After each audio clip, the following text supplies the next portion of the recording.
Abraham. वैसे तो मैं सब कुछ मैनिफेस्ट कर लेता हूँ, बहुत क्विकली आ जाती है मेरे लाइफ में। बट मैं अपना ड्रीम होम मैनिफेस्ट करना चाह रहा हूँ। मैं सारे स्टेप कर रहा हूँ। मैं ज़्यादा परेशान नहीं होता हूँ। मैं अपने ड्रीम होम के बारे में अच्छा अच्छा सोचता हूँ। मैं खुश रहने की कोशिश करता हूँ। मैं कैसा होना चाहिए ड्रीम होम, उसको सजावट करते रहता हूँ। बट फिर भी ड्रीम होम क्यों नहीं मैनिफेस्ट हो पा रहा है मेरा? तुम्हें लगता है कि तुम अपना ड्रीम होम अफोर्ड कर सकते हो इस वक्त? ये तो कोई क्वेश्चन नहीं है। ये कोई मैटर ही नहीं करता है मैं अफोर्ड कर सकता हूँ कि नहीं कर सकता हूँ। मुझे चाहिए तो वो मुझे मिलेगा। मैं ये क्वेश्चन इसके लिए पूछ रही हूँ कि क्या तुम ड्रीम होम मैनिफेस्टेशन के लिए मेंटली रेडी हो? क्या तुमको लगता है इस वक्त तुम जाके वो ड्रीम होम खरीद सकते हो? अगर इस वक्त फाइनेंशियल वे में बोलिए तो नहीं, मेरे पास उतने पैसे नहीं हैं ड्रीम होम मैनिफेस्ट करने के। लेकिन मैं हर दिन वैसे नेबरहुड्स में जाता हूँ, जो वैसे कॉलोनीज़ में जाता हूँ, मुझे जहाँ पे घर पसंद आते हैं, मैं लोगों के घर देख के उसके एलिमेंट्स को ऐड करते रहता हूँ अपने घर की सजावट में। मैं हर दिन अपने घर को और सुंदर बनाने की कोशिश करता हूँ। रुको रुको रुको रुको। तुम्हें घर चाहिए, तुम्हें ड्रीम होम चाहिए, और तुम उसके लिए रेडी हो। लेकिन तुम हर रोज जाके नेबरहुड से डेटा कलेक्ट कर रहे हो। क्यों कर रहे हो डेटा कलेक्ट? क्योंकि मुझे अपने घर ड्रीम होम उस हिसाब का चाहिए, इसके लिए मैं डेटा कलेक्ट कर रहा हूँ। तो क्या तुम हर दिन जाके डेटा कलेक्ट करते हो? अगर तुम हर दिन जाके डेटा कलेक्ट करते हो तो तुम हर दिन स्टेप वन मोमेंट में हो, मतलब तुम आस्किंग के मोमेंट में हो। तो रिसीविंग के मोड में कब आओगे? या तुम डेटा कलेक्ट इसके लिए कर रहे हो कि तुम्हें लगता है कि ये ड्रीम होम मिल गया, उसके बाद तुम्हें दूसरा ड्रीम होम मिलेगा ही नहीं? क्या ये तुम्हारा पहला और आखिरी ड्रीम होम है? लोग कहते हैं ड्रीम होम मुझे चाहिए, और फिर उसकी सजावट में लगते हैं और हर दिन डिजायर ऐड करते रहते हैं और ये देखते रहते हैं कि अभी तक आया नहीं, अभी तक आया नहीं, अभी तक आया नहीं।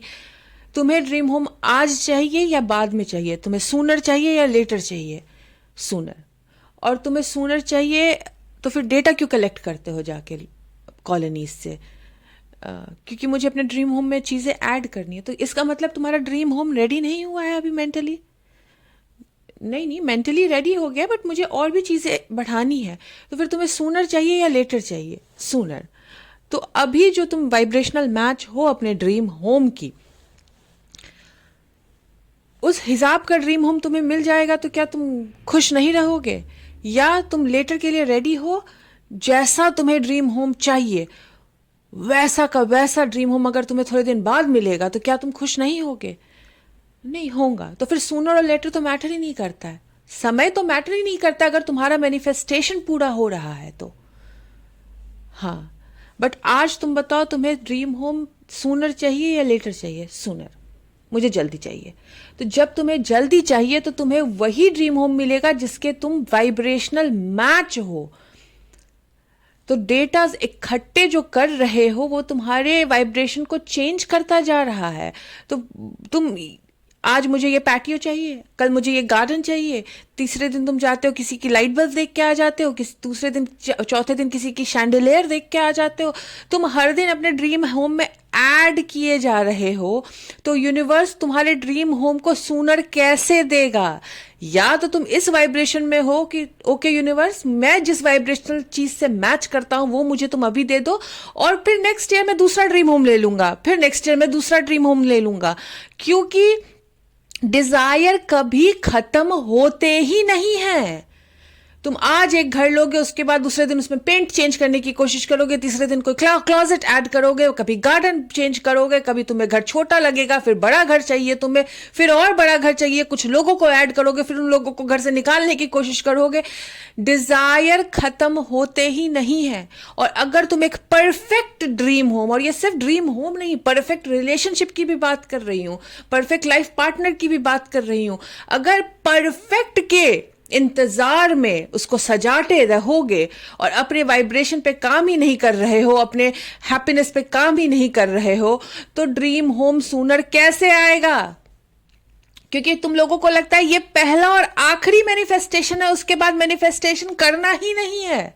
जबकि तुम लोगों का सबका ये पॉइंट ऑफ व्यू होना चाहिए कि मैं खुश रहूंगा, मैं अपने वाइब्रेशनल हैप्पीनेस, अपने वाइब्रेशनल स्पीड पे काम करूंगा, मैं अपने इमोशनल स्केल पे काम करूंगा। ड्रीम होम आए आज या ड्रीम होम आए 10 साल बाद, उससे मैटर नहीं करता। और सच ये है कि जब तुम अपना प्राइम फोकस हैप्पीनेस बनाते हो, तुम अपना प्राइम फोकस अपनी अलाइनमेंट को बनाते हो, तो ड्रीम होम हर साल आता है, हर साल एक नया घर मैनिफेस्ट करते हो और तुम्हें उसके लिए कुछ मेहनत नहीं करनी पड़ती है। मैं तुम्हारी बातों से फील कर रही हूं कि तुम्हें लग रहा है कि मैं कोई मेंटल वर्क करके ड्रीम होम मैनिफेस्ट कर लूंगा या मैं कोई एक प्रोसेस करके ड्रीम होम मैनिफेस्ट कर लूंगा।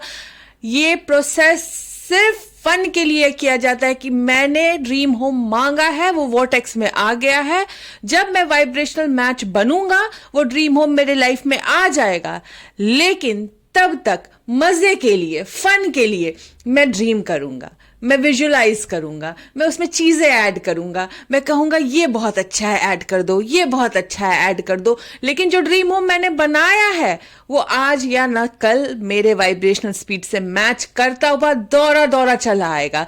तो जब तुम ये पॉइंट ऑफ व्यू रखोगे किसी भी चीज के मैनिफेस्टेशन का और उस मैनिफेस्टेशन को पहला और आखिरी मैनिफेस्टेशन नहीं समझोगे, तो वैसे वैसे हजार मैनिफेस्टेशन होंगे। तुम लोगों को जब ड्रीम होम मैनिफेस्ट करना होता है तो तुम्हें लगता है कि अभी नहीं हूं बट मुझे जाना है ड्रीम होम में, वो तुम्हें लास्ट लगता है। बट यही चीज अगर तुम वेकेशन के हिसाब से सोचो तो तुम क्या करते हो? घर से निकलते हो वेकेशन पे जाने के लिए, बट लौट के तो तुम घर ही आते हो। बट तुम ये तो नहीं कहते हो कि क्या फायदा हुआ वेकेशन में जाने का, लौट के तो घर ही आना है। तुम वेकेशन में जाते हो फन के लिए, उस जर्नी को एंजॉय करने के लिए। वही इमोशन तुम्हें अपने घर के लिए रखना है कि मैं घर मैनिफेस्ट करूंगा, बट वो जो जर्नी है घर के मैनिफेस्टेशन में पहुंचने तक, उसको एंजॉय करूंगा। तो जो विजुअलाइजेशन करते हो उसको ये नहीं समझो कि मेंटल वर्क करके तुम उसको खींच के अपनी तरफ ला रहे हो, क्योंकि जब तुम ये एफर्ट डाल देते हो प्रोसेसेस में तो प्रोसेसेस काम नहीं करते हैं।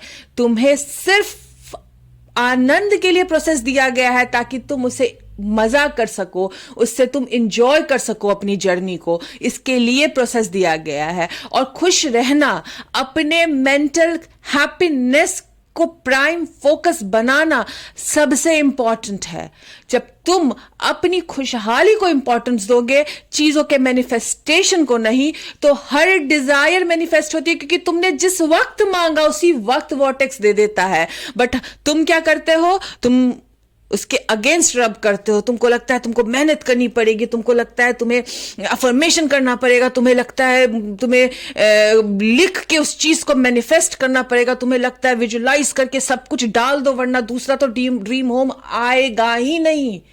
बट सच्चाई तो ये है कि तुमने मांगा, मिलना है, और तुम बोलो आज मैं जिस वाइब्रेशन स्पीड में हूं वही दे दो मुझे, तो यूनिवर्स तुम्हें तुम्हारे वाइब्रेशनल स्पीड की चीज दे देगा। और इस विश्वास के साथ मांगो कि कल कुछ दूसरा मिल जाएगा, परसों कुछ दूसरा मिल जाएगा, क्योंकि तुम्हारे डिजायर कभी खत्म नहीं होने वाले। You are never gonna get done and you are never wrong, क्योंकि हर एक गलत रास्ता एक अच्छे रास्ते की तरफ लेके जाता है।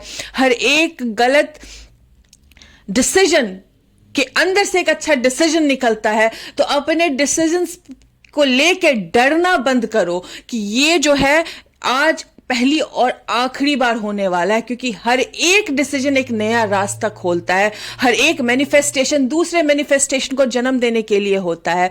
और जब तुम इतना ज्यादा अगेंस्ट में रब करना बंद कर दोगे और जस्ट रिलैक्स करके अलाउ करने दोगे, तो लोग बोलेंगे ये कैसे कर रहे हो तुम, मैं तो तुम्हें कुछ मांगते देखता भी नहीं हूं और चीजें तुम्हें मिलती चली जाती है।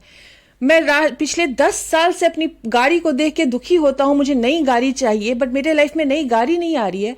तुम कभी अपनी नई गाड़ी के बारे में बात भी नहीं करते और तुम्हें नई नई नई नई हर बार नई गाड़ी मिलती जाती है, और तुम कभी नए गाड़ी की इच्छा के बारे में बात भी नहीं करते हो। ये तुम कैसे करते हो? तो तुम बोलोगे कि मैं अलाउ करता हूं, मैं अपने कॉन्ट्रास्ट से निकले डिजायर को समझने की कोशिश करता हूं, मैं अपने प्रॉब्लम्स के निकले डिजायर्स को समझने की कोशिश करता हूं, अपने वाइब्रेशनल स्पीड को बढ़ाने की कोशिश करता हूं, अपने इमोशनल स्केल में हमेशा ऊपर रहने की कोशिश करता हूं, और कॉन्ट्रास्ट से निकले डिजायर को मैनिफेस्ट सिर्फ इमोशनल स्केल के ऊपर रहने पे होता है। तो मैं बस वही मेंटेन करता हूं। डिजायर अपने आप आती है, हर डिजायर अपने आप आती है, और एक ड्रीम होम नहीं मैनिफेस्ट करोगे तुम अगर तुम हर वक्त खुश, संतुष्ट और हैप्पी हो। तो तुम हर साल एक नया ड्रीम होम मैनिफेस्ट करोगे, क्योंकि तुम जब पहला मैनिफेस्टेशन करते हो तो फिर उसमें अमेंडमेंट करते हो, फिर उसमें चेंजेस करते हो, फिर तुम्हें कुछ नया चाहिए, क्योंकि इच्छाएं खत्म नहीं होती। तो ये सोचना कि ये पूरा होगा तो ही मैं खुश रहूंगा, ये चीज को निकाल के फेंक दो और अपने वाइब्रेशन पे काम करो। जब तुम हैप्पीनेस को अपना प्राइम फोकस बनाओगे, संतुष्टि को अपना प्राइम फोकस बनाओगे, कंटेंटमेंट को अपना प्राइम फोकस बनाओगे, और डिजायर सिर्फ एक बार मांगनी होती है, और जब तुम उसके वाइब्रेशनल स्पीड में आते हो तो चीजें अपने आप मैनिफेस्ट होने लगती है। तो डेटाज इकट्ठा करना बंद करो, ये मेंटल वर्क करके कुछ मैनिफेस्ट करना बंद करो, ये प्रोसेसेस करके मैनिफेस्ट करना बंद करो। सिर्फ और सिर्फ मेंटल वर्क, जो विजुअलाइजेशन है, जो प्रोसेसेस है, फन के लिए करो, क्योंकि वो करने में मजा आ रहा है। और फिर देखो, जब तुम उस जर्नी को एंजॉय करने लगोगे तो एक क्या 10 ड्रीम होम होंगे तुम्हारे। Enough. Thank you so much Abraham. आज से मेरा प्राइम फोकस है खुश रहना। और एक और बात, तुम यूनिवर्स को बोलो कि मैं जिस वाइब्रेशनल स्पीड में हूं उससे मिलती जुलती डिजायर दो, क्योंकि हर कोई मैनिफेस्ट करना चाहता है ये प्रूव करने के लिए कि मैं मास्टर क्रिएटर हूं, मैं एक बहुत अच्छा क्रिएटर हूं। और क्रिएटर वो अच्छा होता है जो अपनी हैप्पीनेस को क्रिएट करने का प्राइम फोकस बनाता है, ना कि सामान। क्योंकि सामान तो बहुत ईजिली मैनिफेस्ट हो जाता है, रिलेशनशिप बहुत ईजिली मैनिफेस्ट हो जाता है, हेल्थ बहुत ईजिली मैनिफेस्ट हो जाता है। सबसे बड़ा क्रिएशन है अपनी खुशहाली किसी भी सिचुएशन में रह के मैनिफेस्ट करना। तो अपना प्राइम फोकस वो मास्टर क्रिएटर बनने के लिए करो कि तुम खुश रहोगे और इस जर्नी को एंजॉय करोगे उस ड्रीम होम तक पहुंचने के लिए। और फिर एक नहीं 10 ड्रीम होम मिलेंगे तुम्हें।